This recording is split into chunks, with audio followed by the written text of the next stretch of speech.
Predictive policing.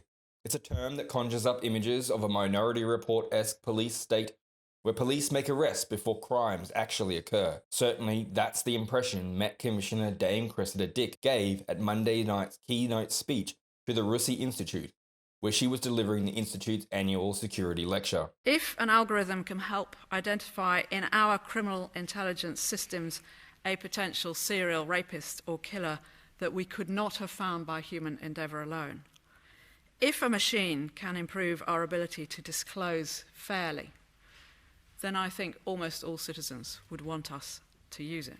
What predictive policing really is, however, is a different matter entirely. SaaS vendors such as ProdPol use machine learning techniques to process vast amounts of historic policing and crime data in the cloud in order to analyse where crime hotspots may occur in the future. And I would say it is for the critics to justify to victims of crimes why police shouldn't use tech lawfully and proportionately to catch criminals.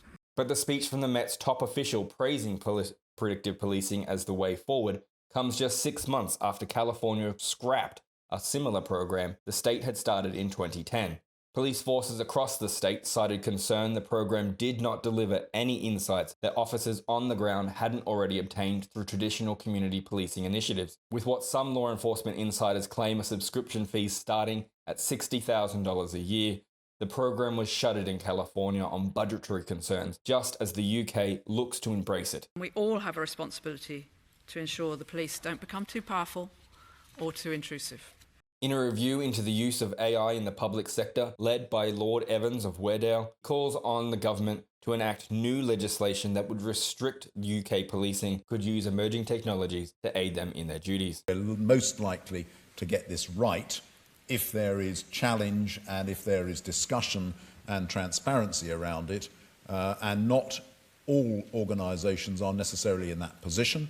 And just on the law enforcement side, I guess if we did have a reservation, it was that there is not a national kind of overlay of professional practice and so on that you would see, for instance, in the health services.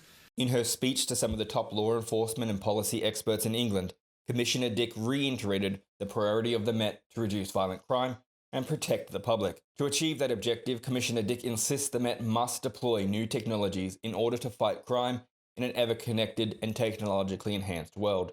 She spoke of the 1970s success of CCTV and the 2016 implementation of body-worn video on officers across the Met, of the use of internet to communicate with police and to report crime. And then, Commissioner Dick turned her attention to the recent controversial deployment of live facial recognition systems. This is where she attempted to reassure that contrary to rumours, the system had no ethnic bias and does not store biometric data. The Met's initial trials of LFR resulted in the arrest of 8 wanted individuals whom we would otherwise have been very unlikely to identify. Without LFR, those individuals would perhaps carried on causing further harm, and they probably wouldn't have been arrested, certainly not in the short or medium term.